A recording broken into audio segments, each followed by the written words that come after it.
Eh bien, chers frères, comme vous l'avez entendu, il n'y a pas tellement de thèmes nouveaux, mais la reprise des dimanches précédents, encore cette voix de Jean-Baptiste qui domine préparer le chemin du Seigneur.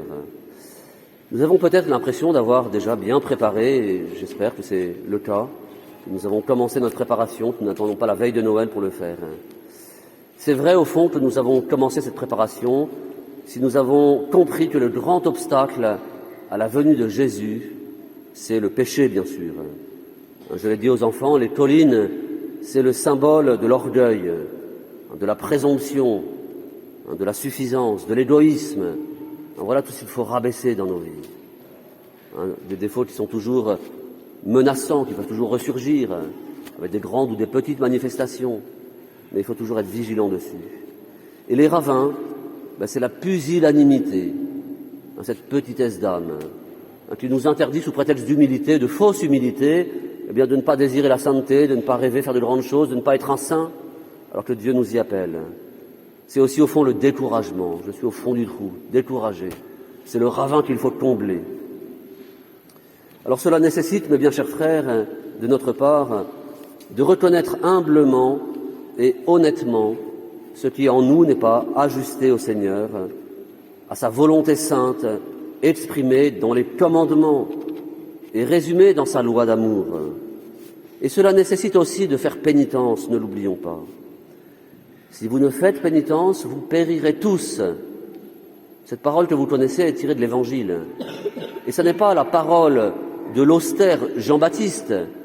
Non, c'est la parole du doux Jésus, oui, le Seigneur lui-même, qui nous dit, si vous ne faites pénitence, vous périrez tous. Dans un de ses livres, qui s'appelle Lumière du monde, le pape Benoît XVI, en 2010, constatait, je cite, que nous avons peu à peu perdu le concept de pénitence, l'un des éléments fondamentaux du message de l'Ancien Testament. Et pourtant, le pape souligne que c'est un don positif, un cadeau, que par la pénitence, on puisse changer et se laisser changer. Oui, c'est un beau message du pape Benoît XVI. Alors continuons à lutter patiemment, paisiblement, mais de façon résolue. Affrontons les tentations quand elles viennent, bien sûr. À chaque jour suffit sa peine.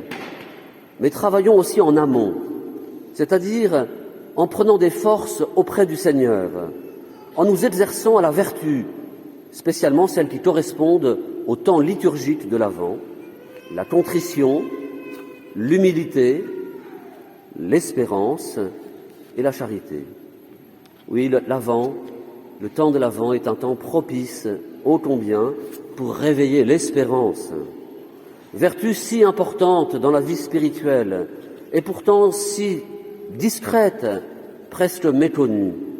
Nous pouvons penser aux magnifiques pages de Charles Péguy sur la petite fille Espérance, qui tire ses deux sœurs. Oui, cette vertu d'espérance nous aide à ne pas douter de l'amour de Dieu pour nous, même quand il nous semble sourd à nos prières, même s'il tarde à nous exaucer, ou à se montrer du moins. Dieu est toujours fidèle à ses promesses. Il avait promis un sauveur, eh bien il a envoyé le sauveur. La longue attente de l'Ancien Testament, la longue préparation même, faut-il dire, de l'Ancien Testament, était nécessaire pour creuser dans le peuple à la fois le sentiment de sa misère et le désir d'être sauvé. Eh bien, ce que l'Ancien Testament a vécu, spécialement dans le peuple élu, eh bien, nous le vivons aussi dans notre propre vie. Dans ce livre que je vous citais, Lumière du monde, Benoît XVI rappelait que Jean-Paul II avait la préoccupation, lui qu'on a appelé d'ailleurs le pape de l'espérance, qui avait publié un beau livre, Entrer dans l'espérance. Donc Jean-Paul II avait la préoccupation de tourner nos regards vers le Christ qui vient, celui qui est venu, et bien plus encore, celui qui va venir. Et nous avons à vivre la foi et l'avenir dans cette perspective. Oui, pas seulement penser au Christ qui est venu, mais au Christ qui va venir. Alors ceux qui auront mis leur espoir dans le Seigneur, qui auront attendu et préparé sa venue, ne seront pas déçus. Dieu ne se laisse pas vaincre en générosité, et il ne déçoit pas ceux qui comptent sur lui. La liturgie d'aujourd'hui, mes bien chers frères, nous fait pressentir que notre attente sera bientôt récompensée.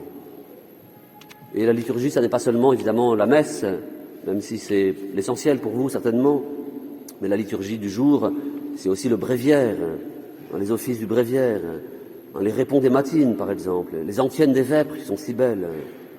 Convoquez les nations, portez le message au peuple et dites-leur « Voici que Dieu, notre Sauveur, arrive ». Oui, un beau message. N'est-ce pas un message pressant que l'Église nous adresse? Dans peu de jours, le Verbe de Dieu fait chair se montrera au monde. Il est déjà dans le monde comme Sauveur, mais encore caché dans le sein de la Vierge Mère.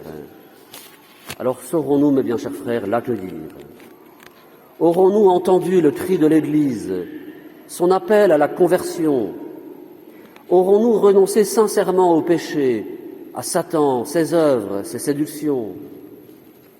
Avons-nous fait une bonne confession, en prenant soin de bien la préparer, non seulement par un examen de conscience soigneux, mais aussi et surtout en demandant à l'Esprit Saint de faire grandir en nous la détestation du péché et d'affermir en nous la résolution de ne plus recommencer? Car ne nous y trompons pas, mes bien chers frères, nous ne pouvons préparer seuls les chemins du Seigneur, rendre droit ses sentiers, seuls. Il nous faut le secours de la grâce. Et c'est pourquoi la prière et les sacrements, reçus dans de bonnes dispositions évidemment, sont absolument nécessaires. Alors prions pour terminer avec la belle prière que nous disons si souvent dans le temps de l'Avent du Rorate. Rorate celi de super. Cieux, répandez votre rosée, que des nuées descendent le juste, que s'ouvre la terre et qu'elle donne naissance au Sauveur. Oui, que s'ouvre tout grand notre cœur et qu'il accueille Jésus, notre Sauveur, mon Sauveur. Amen.